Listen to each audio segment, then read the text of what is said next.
지금까지 자유한국당의 황교안 대표나 이런 분들이 주로 이 지지층을 중심으로 하는 메시지에 집중했다. 정강훈 목사님 이런 분들 옆에 계시지 말고 민심을 좀 제대로 읽고 쌀국에서 인신 난다.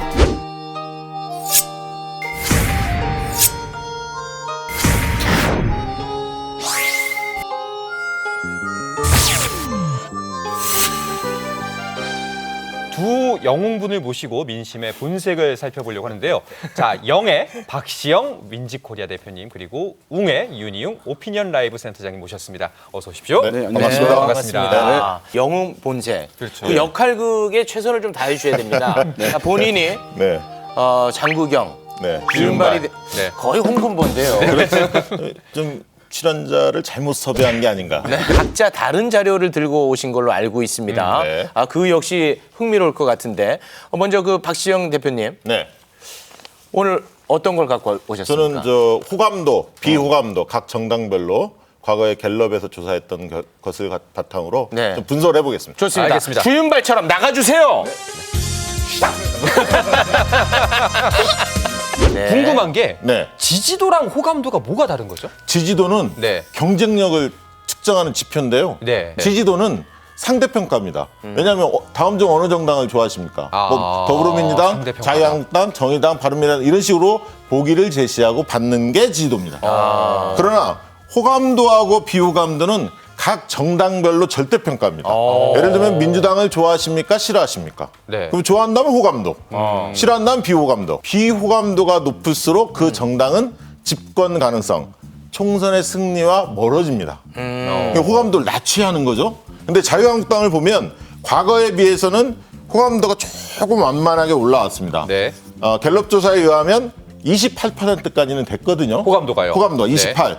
근데 비호감도가 무려 62%입니다. 굉장히 높네요. 그러니까 2배 이상의 비호감도가 높은 거죠. 근데 만약에 62%란 얘기는 최대치의 지지도가 나올 수 있는 거는 38%밖에 안 된다는 얘기입니다. 왜냐하면 62%는 안 찍을 거니까. 싫어하는데 지지하겠어요? 절대 안 하죠. 절대 안 하죠. 네. 그러면 비호감도를 낮추는 게 과제인데 네. 지금까지 자유한국당의 황교안 대표나 이런 분들이 주로 이 지지층을 중심으로 하는 메시지에 집중했다.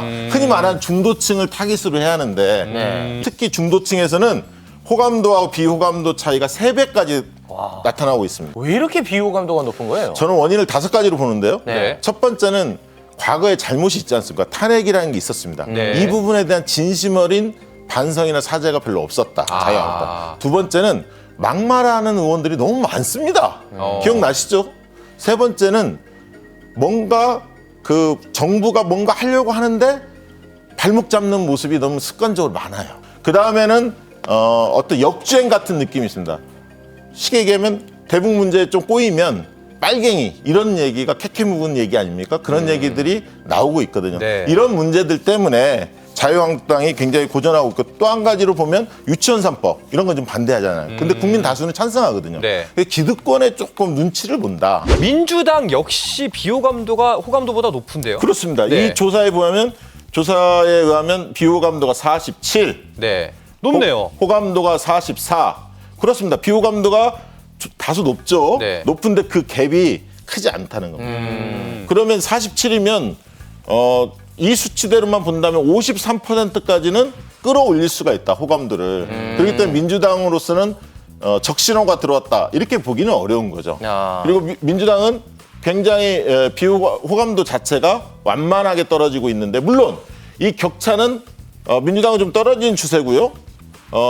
자유한국당이 약간 완만하게 오르는 추세입니다. 그래서 격차가 좁혀져 있습니다. 작년에 비해서는. 네. 하지만 여전히 그 격차가 갭이 크기 때문에 한국당으로서는 빨리 비호감 원인을 극복하는 게 지지율을 끌어올리는 길이다. 그럼 뭘 바꿔야 하느냐? 네. 아까 이제 그런 원인인데 첫 번째는 저는 황교안 대표의 리더십이 좀 바뀌었으면 좋겠어요. 어떤 식으로요?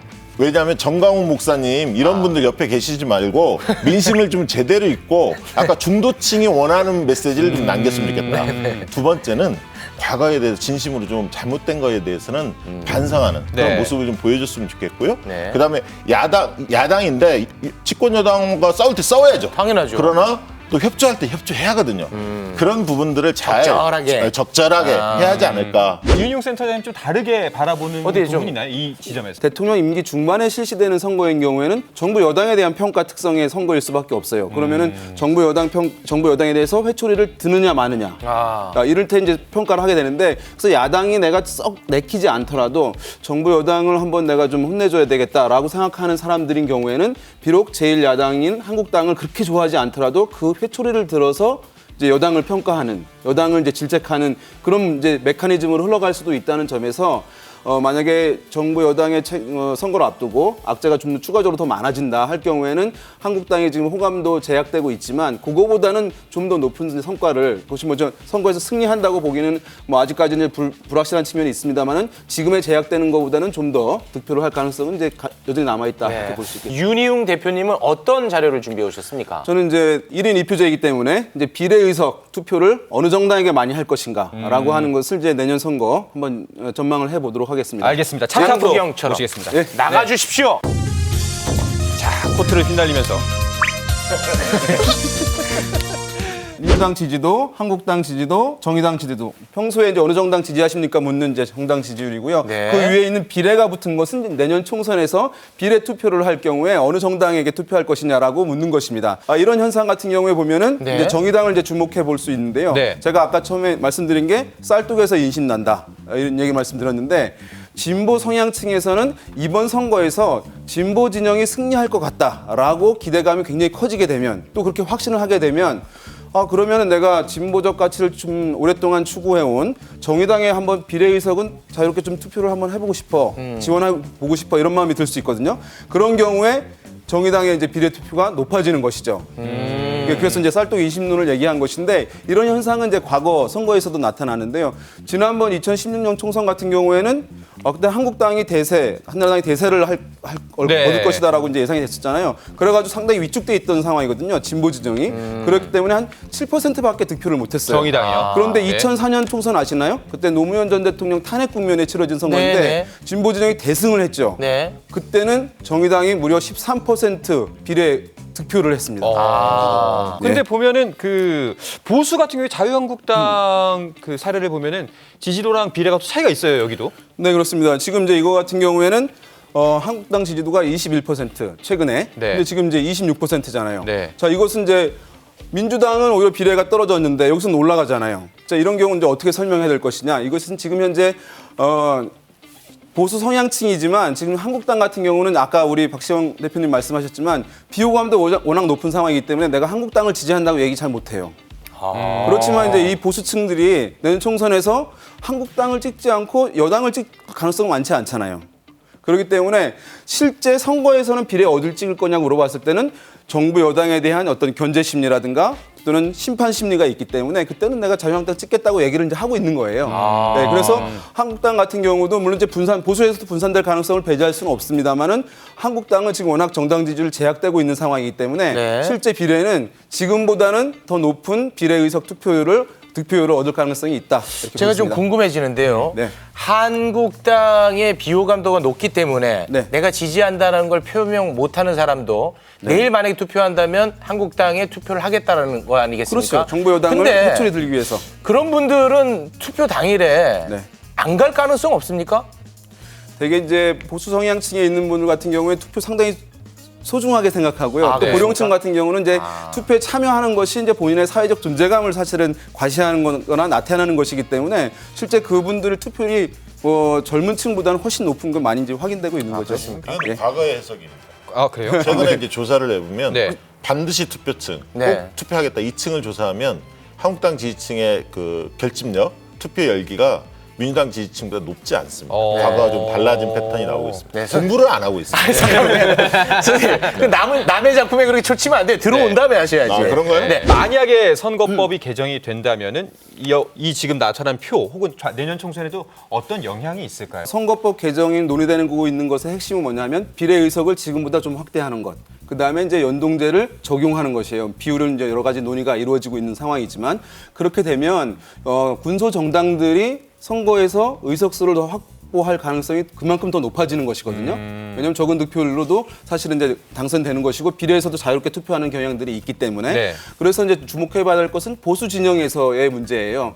지금 이제 한국당 같은 경우는 실제 정당 지지율보다는 높은 비례의석 확보할 가능성이 있습니다만은 비례 득표율을 그런데 이 선거법 개정이 통과가 돼버리면 그러면 지금 보수 진영에 여러 정당들이 있어요. 우리 공화당도 있잖아요. 네. 그다음에 바른미래당 탈당판인 이제 변혁이라고 하는 그룹이 있는 것이거든요. 그런 정당을 만들게 되면 그 정당들이 내가 그 정당에 표를 던져도 사표가 되지 않기 때문에 네. 보수층이라고 하더라도 분산될 가능성을 분산될 배제할 수 수가 없는 있군요. 거예요. 수혜주는 누구냐면 정의당하고 우리공화당. 정의당과 우리 공화당. 이게 수혜 받을 겁니다. 네. 왜냐하면 한국당 내에서도 친박 성향의 지지자들은 우리 공화당 키워주고 싶다 이런 생각 가지고 있고요. 네. 민주당 지지층에서도 정의당에 대해 호감을 많이 갖고 있는데 그 원인 중에 하나는 뭐 사회적 약자를 배려하고 이런 어떤 노선의 문제도 있잖아요. 두 번째는 차라리 정의당이 원내 교섭단체가 되는 게 문재인 대통령이 일을 하는데 오히려 수월할 것 같다. 왜냐하면 바른미래당 같은 건 보수 정당이 원내 교섭단체를 구성하다 보니까 국정 운영이 상당히 난맥상이 있더라. 네. 이런 걸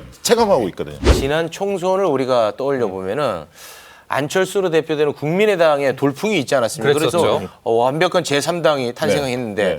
이번에 그런 돌풍을 일으킬 만한 당이 눈에 띄나요? 뭐 일단은 이제 교섭단체 가까이 갈 가능성들은 이제 제법 높아졌다고 보는 것이에요. 네. 왜냐하면 선거법 개정이 된다는 가정하에. 네. 그래서 정의당이라든가 아까 말씀하신 뭐 바른미래당 탈당파라든가 좀 지금보다는 좀 더 이제 의석을 확보할 가능성을 배제할 수는 없는데 다만 이제 국민의당 지난번처럼 큰 돌풍을 뭐 40석 이상 가져올 대단했어요. 것인지에 대해서는 약간 의문이 있어요. 왜냐하면 제3정당이 그 정도의 돌풍을 일으키려면 첫째 필요 조건. 네. 기성 양당에 대한 거부감이나 불신이 아주 고조돼 있어야 돼요. 네. 예. 거기다가 이제 충분 조건으로서는 그 세력이 참신하고 새롭고 어떤 미래의 어떤 대세가 될 가능성이 있는 것들을 어필해줘야 되거든요. 지금보다 어쨌든 의석수는 확대될 수는 있습니다만 돌풍급으로 갈지에 대해서는 아직까지는 좀 불확실한 측면이 있다. 그러니까 저는 시장은 존재한다. 삼지대 시장은 존재하는데 네. 그거를 쟁취할 수 있는 실력이 있는 그룹이 없다. 그러니까 간판 스타가 있어야 하고요. 네. 핵심적인 지역 기반이 있어야 합니다. 지난번 국민의당 호남에서 불었거든요. 그러면 수도권이냐 영남이냐 호남이냐 충청이냐 이 지역 기반이 있어야 합니다. 근데 그런 측면에 볼 때 이번 총선에서는 그렇게 돌풍을 일으킬 만한 지역구 선거에서 비례대표는 있습니다. 아까 정의당이나 우리공화당이나 변혁이나 이런 데가 의미 있게 득표를 하겠지만 네. 지역구에서 바람을 일으키기는 어렵다. 앞으로의 쟁점 짧게 두 분께 한 말씀씩만 드릴게요. 이분들 이제 짧게 못 하는데. 보수 진영에서 이제 지금 이제 보수 과연 이제 선거법 개정 여부를 떠나가지고 보수 진영에서 보수 정당들이 혹시 통합이라든가 연대가 이루어지느냐. 이제 회초리가 지금 부러져 있는 상황이잖아요.